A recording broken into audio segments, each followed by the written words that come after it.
I'm going to preview the Baylor versus Kansas State women's volleyball game, which will be played October 15th at 7 p.m. Central Time on ESPN+. Of course, it'll be last night as well. I apologize for looking down because I cannot memorize all this stuff. And to say the least, it was a rough road trip in the state of Arizona. They lost to Arizona as well. 3-0, and all those sets they had leads. They just couldn't finish them. 21-25, 30-32. Yeah, they even had a few set points in that set. And then 23-25. They just never finished strong. And if they would have won that second set, then it would have been really some huge momentum going into the next set. And I will say Kendall Murphy did not play. But the other two players that I mentioned, like Bree Denny, the game before she did play. And same thing goes for MJ McCurdy. So I do not know. Maybe they try to still ease her back into it. I don't know.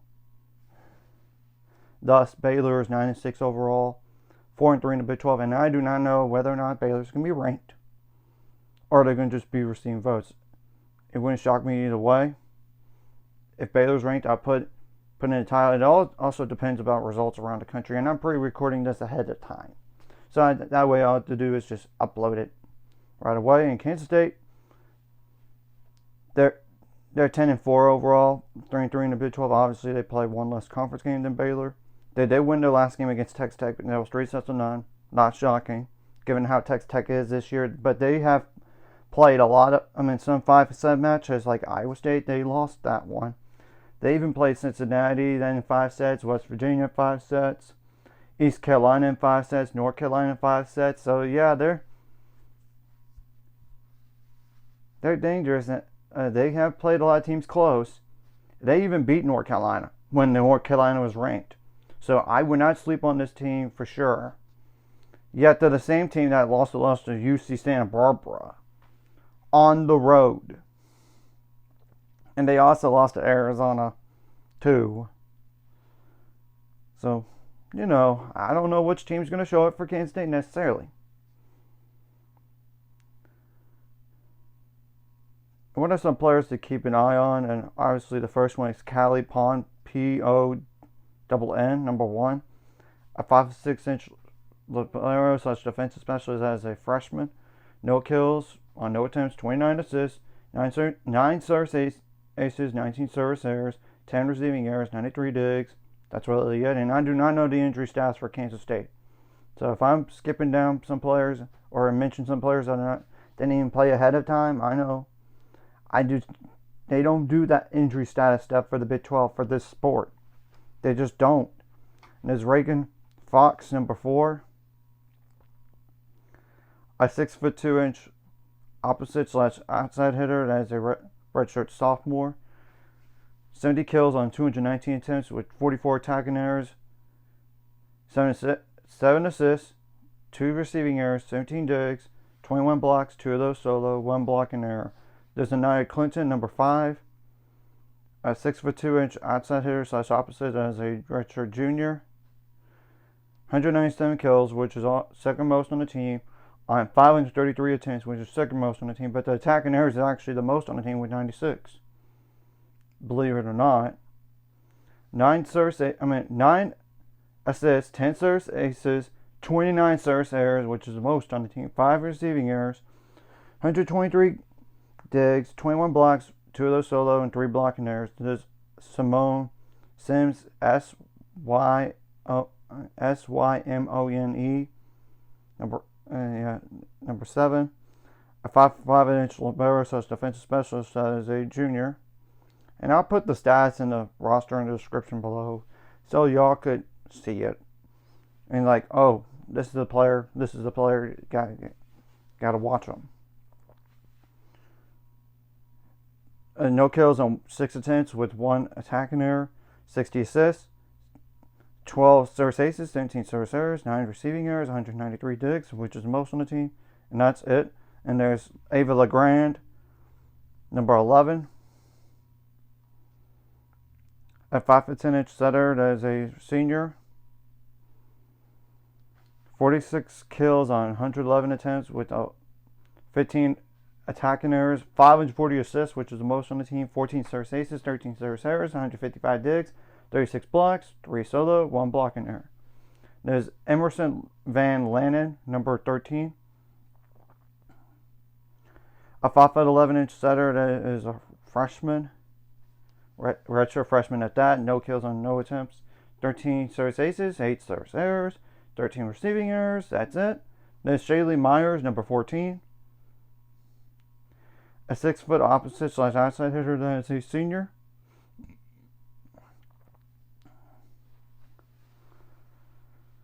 .260 kills, which is the most on the team, on 620 attempts, which is most on the team. But the attacking errors is actually second most on the team with 73. 9 assists, 15 service aces, which is most on the team. 23 service errors, second most on the team. 5 receiving errors, 79 digs, 20 blocks, 3 of those solo. That's it. And it's Cadence Lundgren, Lundgren,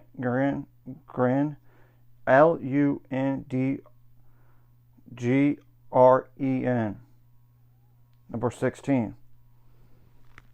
A 6'4" middle blocker that is a freshman.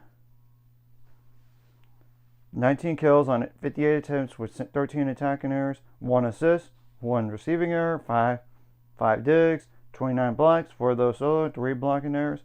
I do not know about, should I really go with Brenna Schmidt, because she's only played 25 sets out of 53 this year. I'm going to just go ahead and do it. It's just one more player after this. Brenna Schmidt is number 18, a 6'6" middle blocker as a senior. This is in case she does play. 34 kills on 68 attempts with 10 attacking errors, 1 assist, 7 digs, 30 blocks, 4 of those solo, 1 blocking error. And it's Jordan Williams, number 21. A 6'2" mid blocker as a redshirt senior. 78 kills, 156 attempts with 17 attacking errors. 7 assists, 1 service ace, 7 service errors, 13 digs, 48 blocks, which is the most on the team, with 10 of those solo and 5 blocking errors, which is the most on the team. So that covers my basis right there. And this is the first game for Baylor out of 3 in a row at home, which is needed after a rough road trip in the state of Arizona, to say the least. Obviously, whatever you did right last game, you got to bring in this game. Whatever you did wrong last game, you got to correct. And I know there was a player that she didn't technically suit up, but she's also a player that hasn't played a lot this year. So it's due to the players in front. In terms of the middle blocker position, who am I talking about? Exactly, it's the Syracuse transfer, by the way. So just to go over that real fast, I would dare to say you gotta go back to the basics and clean all your mistakes up. You gotta play a cleaner game than you have been. And you gotta be more on point as well. If you really want to help yourselves in terms trying to make a push to be a top 4 seed for the NCAA tournament, to host the first 2 rounds, you got to win this type of game. And this is also huge in terms of conference, getting your confidence back, first of all, after 3 straight losses. And this would also help in terms of RPI, because Kansas State might be a borderline NCAA tournament team, for all we know, because they defeated North Carolina. And I know they barely missed it out last year, but you get the point.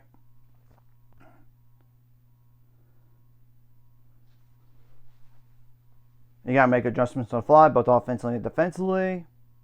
I know there'll be some questionable calls during the match, but you got to be a more mentally tougher team and make plays to win. And you need to win more long rallies, because that does sometimes impact the stat and sometimes impact the match as well.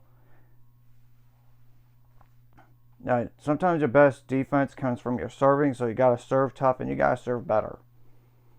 Get them out of system, force overpasses, and obviously if there's a free ball, you got to take advantage of it. And if there's an overpass, you got to take advantage of it as well. You got to win the jousting up top. You don't want to have like blocking errors, anything like that. You got to have your blocking step up and get some key blocks in there, which could really help yourself. And dig every ball you can. Obviously, you don't want to give like 3 points away, like a rotation error or a foot fault. No way you want to do that.